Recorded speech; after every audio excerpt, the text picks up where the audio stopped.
Hello YouTube, Kent here. Hope everyone is having a nice day. Oh geez, a lot of things going on. First of all, just a short update that is not on the mainstream media right now.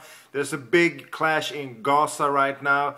Israel is bombing Gaza from the sea with F-16, with helicopters. It's even been talk about one helicopter being hurt by the Hamas shooting at it. So it's a really tense situation there.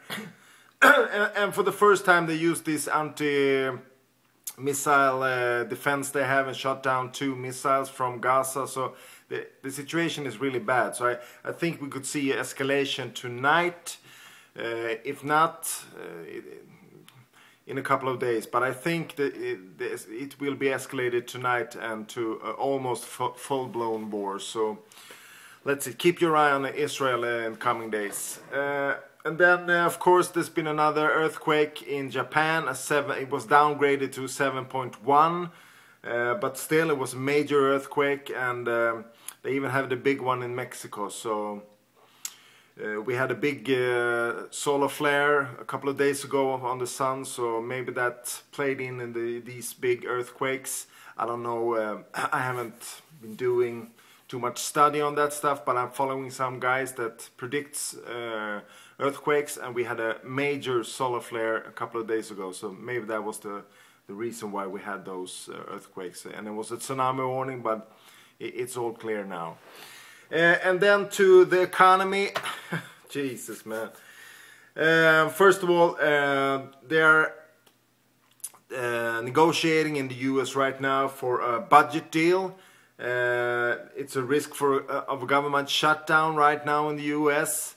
And it's such a charade. It's election in 1 year, so nobody really want to budge here. They want their agenda in this budget deal. So.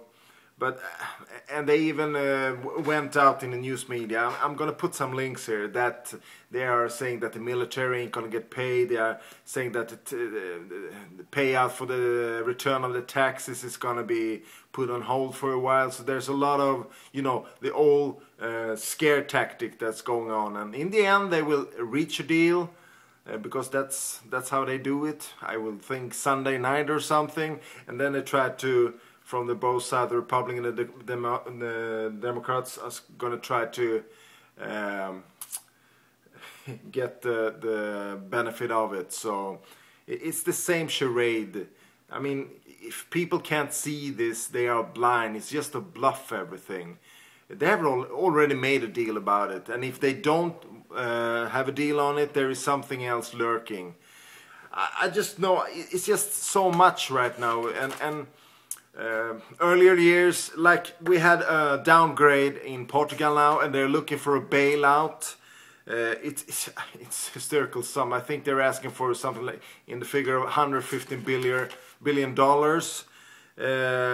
And they said a couple of weeks ago that they didn't want to bail out.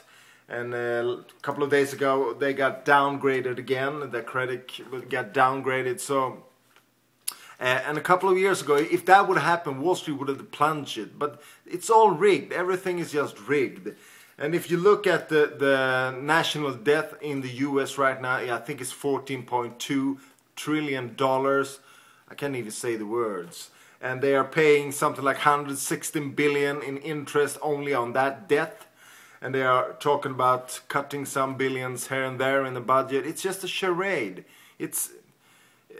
I just wonder how long they can prop up this false economy. It's just crazy.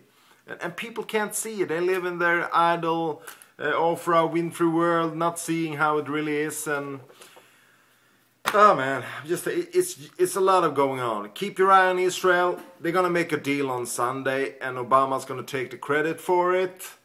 But there's no solution. There is no solution, and they put a lot of money into the system. That's why we're still having some idea about the recovery. But there is no real recovery. Maybe they can just put them in front of them for 5 years. But in the end, there will be a really big backlash, and the one who will pay it is the future generation. So And there's a war in Libya. Can't you see? Can't you see everything is just crazy right now? And the media is reporting on it really heavily for a couple of days. Then it just goes away. It's man, people, women, and ladies, and everybody. It's a crazy world we're living in. So but keep your eye on Israel. I think it's going to be bad there for a couple of days. So, and now spring is here in Sweden. I'm happy. The world is crazy. Take care.